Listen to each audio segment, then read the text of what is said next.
नहमदुहु व नुसल्ली अला रसूलिल करीम बिस्मिल्लाहिर्रहमानिर्रहीम अस्सलामु अलैकुम व रहमतुल्लाहि व बरकातुहू। नाज़रीन किराम, बनाने लगा हूँ मैं स्टेक। और क्योंकि ईद करीब आ रही है तो मुझे लगता है बहुत सारी गोश्त की रेसिपीज ट्राई होंगी, तो ये स्टेक भी ट्राई होना लाजमी है। उससे पहले भी कर ले तो कोई मुजायका नहीं है, लेकिन ईद पर तो ज़रूरी कीजिएगा।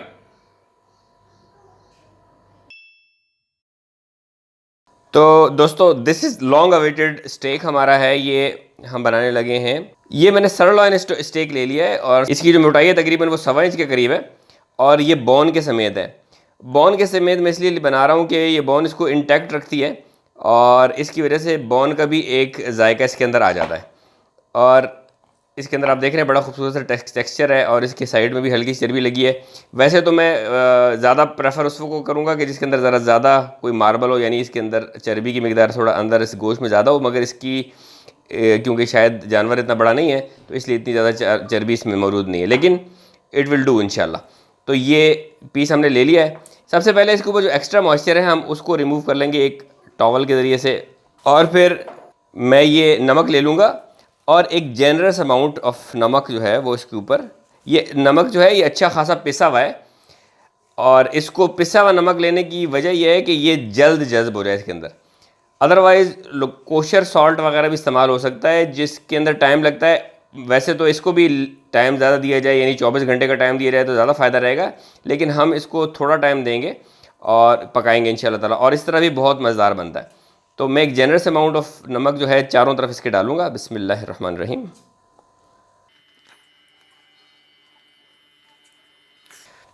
ये डाल देने के बाद मैं इसको रब कर दूँगा, अच्छी तरीके से इसके ऊपर प्रेस कर दूँगा, रब कर दूँगा। और फिर मैं इसको फ्लिप करूँगा और यहाँ पर भी मैं एक अच्छा सा नमक यहाँ पर डाल दूँगा। वजह यह है कि ये एब्जॉर्ब हो के अंदर तक चला जाए। और इसके ऊपर भी मैं इसको रब कर दूँगा और प्रेस करूँगा। और इसकी साइड्स पर भी, जो इसकी चर्बी वाली साइड है उस पर भी मैं इसके ऊपर नमक यहाँ पर छिड़क दूँगा ताकि इधर भी अच्छा जायका आ जाए।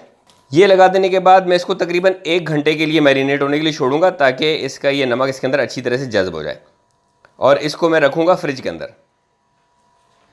तो दोस्तों, अब इसको मैरिनेट कर लेने के बाद ये हमने फ्रिज से इसको निकाल लिया है और इसको थोड़ी देर के लिए मैंने छोड़ दिया था ताकि ये रूम टेम्परेचर पे आ जाए, और अब हम इसको पकाते हैं इंशाल्लाह। तो दोस्तों, ये ग्रिल पैन मैंने अपने चूल्हे पर रख दिया है। ये ग्रिल पैन लेना लाजमी नहीं है, मैंने ग्रिल पैन लिया, लेकिन आप कोई भी पैन ले सकते हैं। अगर कास्ट आयरन हो तो बहुत अच्छी बात है, और आप कोई भी नॉन स्टिक पैन और भी ले सकते हैं, या कोई स्टील का पैन है वो भी ले सकते हैं। तो इसके अंदर कोई पाबंदी नहीं है। मैंने यहाँ पे ग्रिल पैन लिया है। बिस्मिल्लाहिर्रहमानिर्रहीम। अब मैं इसके नीचे फुल फ्लेम ऑन कर दूंगा और इसके अंदर मैं 1 टेबल स्पून ऑलिव ऑयल का डाल रहा हूँ।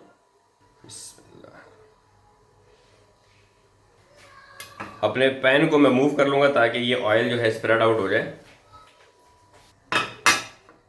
और अब हमने अपने पैन को इतनी देर तक गर्म करना है कि ये इसके अंदर से धुआं निकलना शुरू हो जाए और ये अच्छा खासा गर्म हो जाए। सरफेस देखकर आपको इसके अंदर से धुआं निकलते हुए देखेंगे तो आपको पता चलेगा कि ये हमारा पैन इनफ गर्म हो चुका है। ये देखिए, हमारा पैन अब अच्छा खासा गर्म हो गया, इसके अंदर से अच्छा खासा धुआं निकल रहा है। अब इसके अंदर हम अपना स्टेक शामिल करेंगे। बिस्मिल्लाहिर्रहमानिर्रहीम।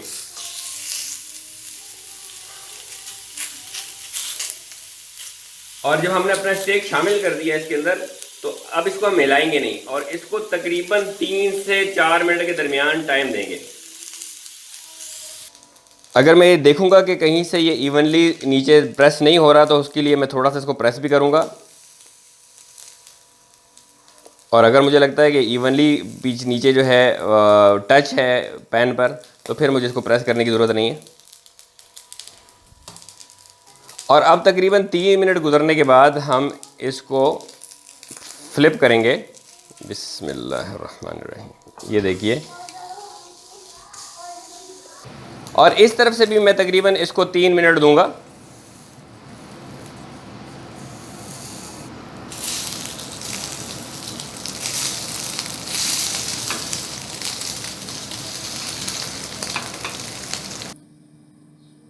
हज़रत अबू हुरैरा रज़ियल्लाहु ताला अन्हु रिवायत करते हैं कि रसूलुल्लाह सल्लल्लाहु अलैहि वसल्लम ने फरमाया कि अल्लाह फरमाता है, जिसने मेरे दोस्त से दुश्मनी की मैं उससे ऐलान जंग करता हूँ, और मेरा बंदा मेरी फ़र्ज़ की हुई चीज़ों के ज़रिए मेरा क़ुर्ब हासिल करता है, और मेरा बंदा हमेशा नवाफिल के ज़रिए मुझसे क़ुर्ब हासिल करता है, यहाँ तक कि मैं इससे मोहब्बत करने लगता हूँ।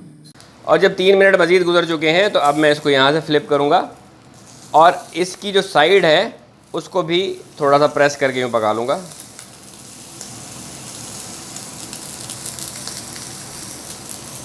और थोड़ी देर तक इसकी साइड्स को भी पका लेने के बाद अब हम इसको वापस इस तरह प्लेस करेंगे, और मैंने इसकी आग अब मीडियम लो कर दी है। अब ये देख रहे होंगे कि अच्छा सा क्रस्ट इसके ऊपर आ चुका है। ये हमारा पर्पज़ था, हम क्रस्ट इस पे ले आए। और अब मीडियम लो फ्लेम पर इसको हम, वैसे तो इसकी टाइमिंग्स को हम नहीं जज कर सकते, तो चूँकि हमने इसको वेल डन बनाना है तो इसका तरीका ये है कि मैंने अपनी जो ये जो मेरी छोटी उंगली है इसको मैं अंगूठे के ऊपर रखूँगा, और जो ये मेरा ये पोर्शन है इसके ऊपर मैं प्रेस करूँगा, तो जितनी यहाँ पर मेरी सख्ती है, इतना सख्त जब हमारा स्टेक हो जाएगा तो वेल डन हो जाएगा। तो ये हमारा तरीका है इसको चेक करने का। तो वैसे इसको अभी इस वक्त मैं एक साइड को 5-5 मिनट दूंगा और 5 मिनट के बाद फ्लिप करूंगा, तो उम्मीद ये है कि हमारा स्टेक हो चुका होगा। लेकिन अगर उसके अंदर कोई कसर रह गई होगी तो हम उस टाइम चेक करके उसको पूरा कर लेंगे। और 5 मिनट दे देने के बाद इसको अब मैं इसकी साइड फ्लिप कर दूंगा। बिस्मिल्लाहिर्रहमानिर्रहीम। ये देखिए, स्टेक के अंदर मैं इस बात का कायल हूँ कि स्टेक को बहुत ज़्यादा उलट पुलट ना किया जाए। कम से कम अभी हमने पहले क्रस्ट लाने के लिए एक दफ़ा इसको फ्लिप किया था और एक दफ़ा अब फ्लिप कर रहे हैं, तो इसको ज़्यादा फ्लिप ना किया जाए। अब इसको दूसरी तरफ से यूँ रख देने के बाद भी मैं इसको थोड़ा सा प्रेस कर रहा हूँ ताकि इसकी इवनली नीचे वो प्रेस हो जाए, और इसको 5 मिनट दूसरी साइड से भी मैं दूँगा।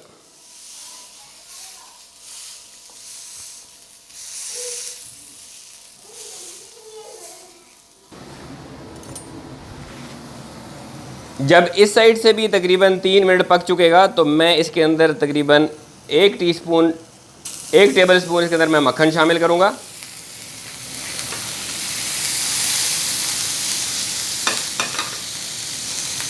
और उसके अंदर मैं 3 क्लोव्स गार्लिक के शामिल करूँगा, बिस्मिल्लाह। और साथ ही मैं इसके अंदर ये रोज़मरी है, थोड़ा सा ये शामिल कर लूँगा। ये आप नेसेसरी नहीं है, जिसके पास हो तो वो शामिल कर ले, ना हो तो ना करें, लेकिन मैं इसको शामिल कर लूँगा। इसकी वजह से बहुत ही अच्छी सी खुशबू इसके अंदर आ जाती है। और फिर मैं इसको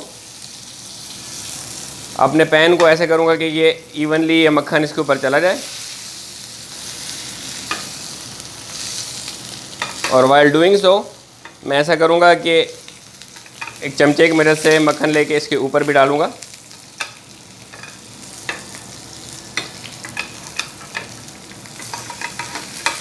ये लहसुन को इसके अंदर मैं शामिल कर रहा हूँ ताकि लहसुन का एक अच्छा सा टेस्ट भी इसके अंदर चला जाए।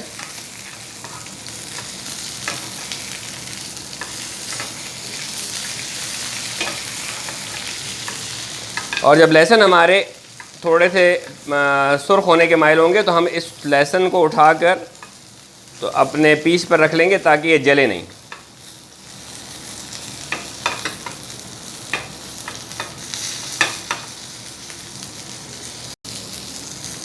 और जैसा कि मैंने आपको बताया था कि हम ये छोटी उंगली को अपने अंगूठे पर रखेंगे और चेक करेंगे जितनी सख्ती यहाँ पर होगी, जितनी अगर ये सरफेस पर स्टेक की इतनी सख्ती है तो इसका मतलब हमारा स्टेक वेल डन हो चुका है। तो हम इसको चेक करेंगे कि क्या इतना है कि नहीं है। तो I will take a spoon और उसके ज़रिए से मैं इसको ज़रा प्रेस करूँगा। अभी तक ये नरम है, इसको थोड़ा सा और सख्त होना चाहिए। और अब चूंकि हमको तकरीबन 5 मिनट दूसरी तरफ से भी हो गए, मैं इसको 5 मिनट की बजाय 6 मिनट दे रहा हूँ ताकि हम फ्लिप करके दूसरी साइड को भी 1 मिनट दें।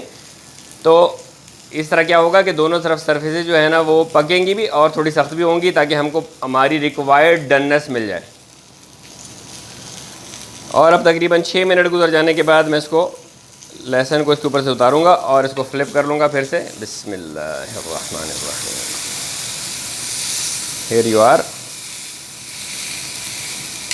और इस तरफ से मैं प्रेस करता हूँ। हाँ, इस तरफ से देखिए इसकी जो है ना इसकी अंदर इसकी सरफेस ज़्यादा सख्त हो चुकी है। और दूसरी तरफ भी मैं तकरीबन 1 सवा मिनट इसको दूंगा तो ये हमें दोनों तरफ से हमारी रिक्वायर्ड सरफेस मिल जाएगी। और ये लहसुन को मैं दोबारा उठा के इसके ऊपर रख दूंगा ताकि हमारा लहसुन जले नहीं।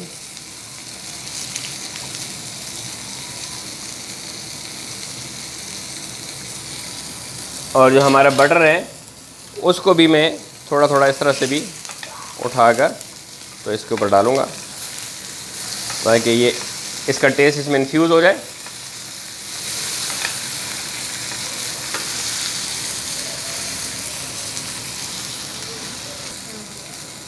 और बस ये भी हमारा स्टेक तैयार हो चुका है। अब हम इसको निकाल लेंगे। बिस्मिल्लाहिर्रहमानिर्रहीम।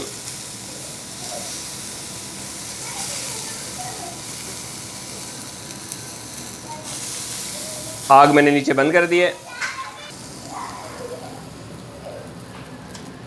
हेयर वी गो, माशाल्लाह, sweet smelling and good looking. अब इसको हम तकरीबन 10 मिनट देंगे। इसको हम छेड़ा छाड़ी नहीं करेंगे, इसको यहाँ पर निकाल के रख दिया ताकि इसके जूसेस जो इसके अंदर हैं वो सेटल हो जाए और वो स्प्रेड आउट ना हो। तो 10 मिनट के बाद हम इसको फिर इंशाल्लाह काटेंगे। तो दोस्तों अब तकरीबन मैंने 12-1 मिनट इसको दिए हैं, जो कि एक बड़ा मुश्किल अमर होता है कि इतनी देर तक वेट करना, लेकिन इसके जूसेस को सेटल डाउन होने के लिए हमें ये इंतज़ार करना पड़ता है। तो अब हम ऐसा करते हैं कि इसको अल्लाह का नाम लेके काटते हैं। बिस्मिल्लाहिर्रहमानिर्रहीम।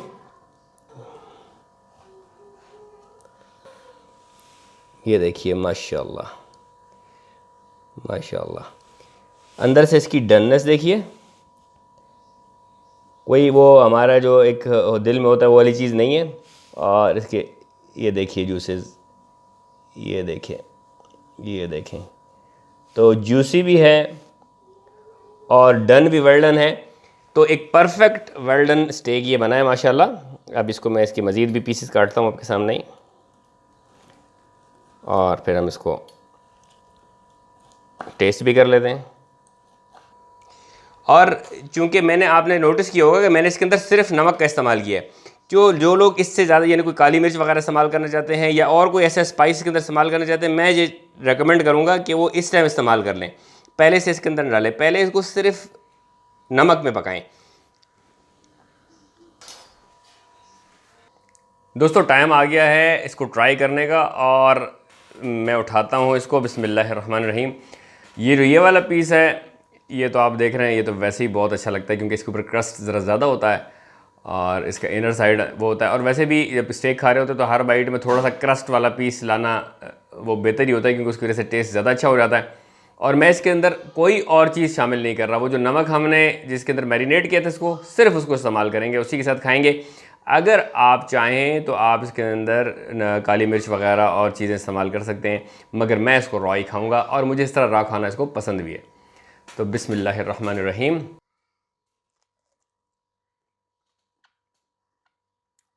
माशाल्लाह, फैबुलस टेस्ट, बहुत ही मज़ेदार, क्रस्ट के साथ और जूस से भरा हुआ।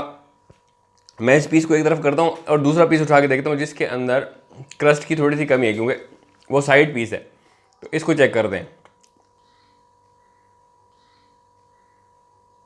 बिस्मिल्लाहिर्रहमानिर्रहीम।